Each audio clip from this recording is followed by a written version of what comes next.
Alright, so I've been getting a lot of comments and on the YouTube and the group page, or like what bike I always use.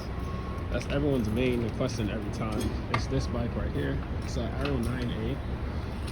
It's not the latest model. There's a 10 and a newer 9 version as well. But I end up getting this one because it's compatible with all the batteries that I currently have.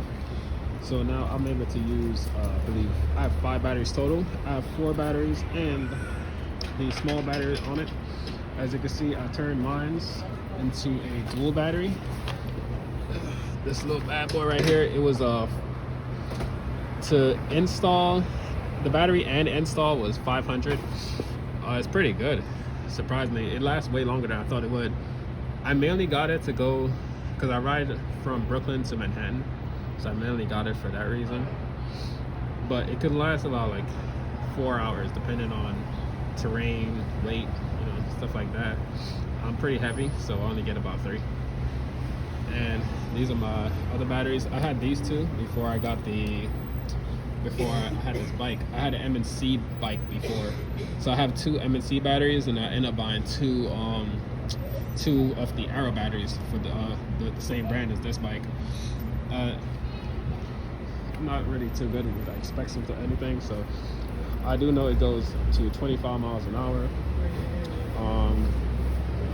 There is one thing I don't like about it. It's not it has pedal assist. However, you can't control it like different levels. On the very first bike I had, I was able to control the different levels of pedal assist. You can go up to, I believe, 5 total. The first one just activates it, and then every increment you go up a certain amount of miles. So what I did, if you just rode pedal assist all through on that bike, you can, on one battery, which is actually weaker than these ones that I have, you can get, I'm saying, like 6 to 8 hours. If you don't go like full speed, like stay around like 15 to 18 miles, and you get them. But on this bike, however, I only do throttle. I don't pedal. Since there's no control pedal assist, it uses the same amount of power as just fully throttling, so there's no real purpose of me throttling on this bike. Some key things aside from the dual battery that I added. It's winter time, so I added these bike gloves, these oven mitts.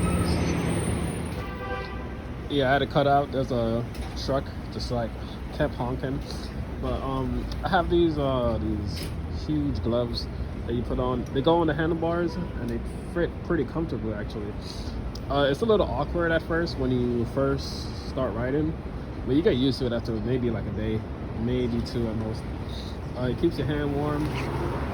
Me personally, I still end up needing regular gloves because I can't handle the cold. I'm Jamaican, so I use these right now are pretty good.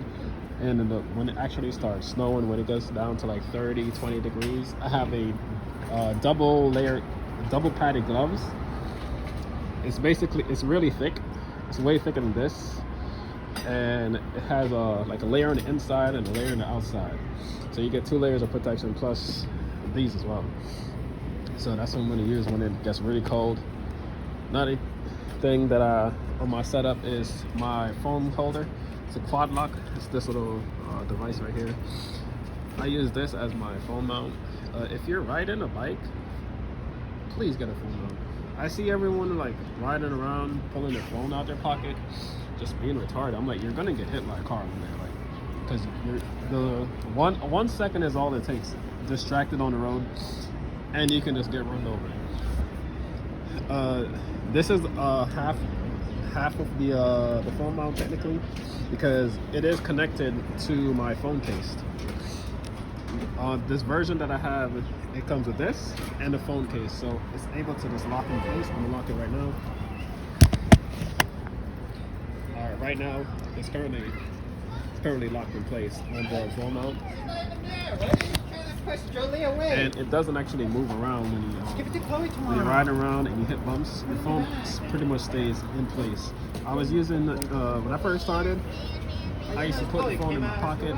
Then I got the cheap one, because I didn't really think it mattered back then. I'm like, I'll just get a cheap mount. I'm not gonna spend anything over like 15 bucks on a full mount. And what happens is if you hit a bump, this lock, it would just slide underneath the bike every time. So like every like 3 seconds, because in New York there's a lot of potholes, I keep having to like flip it up. Sometimes like other phone mounts, like your phone will just fly out the case as soon as you hit a bump. It just, and now you gotta stop and go back all the way down to the end of the street. Another thing is this rack that I have. It's from Rad Power Bikes. I got it a while ago. I think like the beginning of this year. I got it and I put a backpack on there. I had one of those delivery bags on, and I mounted on here. I just put it on top, you zip tie it up, and that's how I was delivering for a while until it was recently, actually in the summer. Like the bag kept getting loose, like either the zip ties, like they kept breaking, or like the straps the straps that hold it up, like they'll like get loose, and once they get loose, the bag just start flying around, and all the contents inside would just end up going out as well. So I end up with a lot of spill. I had so many spills that one day I just went home because the entire bag was like flooded. I forgot what it was.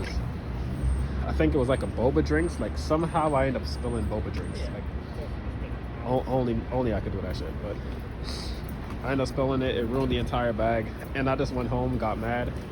I took it off, throw it into the trash, and ever since I've been just using my I've been using bags over the handlebar, like tote bags. These things are amazing. I had this.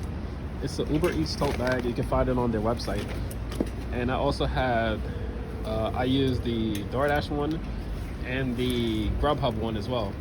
Put those over the handlebars. They all work out pretty good. But I just end up losing them because I have a bad habit of losing things on the job.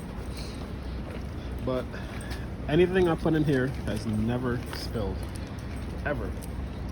Even on the DoorDash ones. And I know on this one specifically, it's because it has like a little floorboard on the bottom of your bag. So like it keeps things in place. Like, there's nothing holding it up. And when I'm riding, I ride fast. So the bag end up moving like this. And like it'll come around like this. And when I get to the destination, everything's still where I left it, intact, perfect. And the last thing is my pizza bag. I use the Grubhub one. I don't like Grubhub on the whole, but their bags are really good. So their pizza bag is really large. I had another one, but the problem with that is it didn't close. Like when you close it, it's like a thing. It's like a Velcro strap, but like there's still like parts of it that's just wide open, and I didn't like that. 'Cause I'm just like, when it gets colder, which it is right now, like all the pieces are exposed. With this one, it's actually closed up with a zipper, so you're able to actually properly secure it, and it holds a little bit. I think it holds more pieces in as well. So I use that. And the last but not least is my kryptonite lock. This bad one right here. I have a habit of not locking up on any post or bike racks, just for the fact that every single biker always locks their bike with mine. No matter if there's another post open, they always lock it on there. That's my biggest pet peeve. That's why I don't do it. So I lock my tire. I just lock my back tire up, and I go about my day because I'm only in the building maybe like 2 minutes, so I'm in and out. So that's why I don't worry about it. Someone's alarm just went off, which could be a good idea to get. But yeah, that's about it. It's like almost 4 o'clock.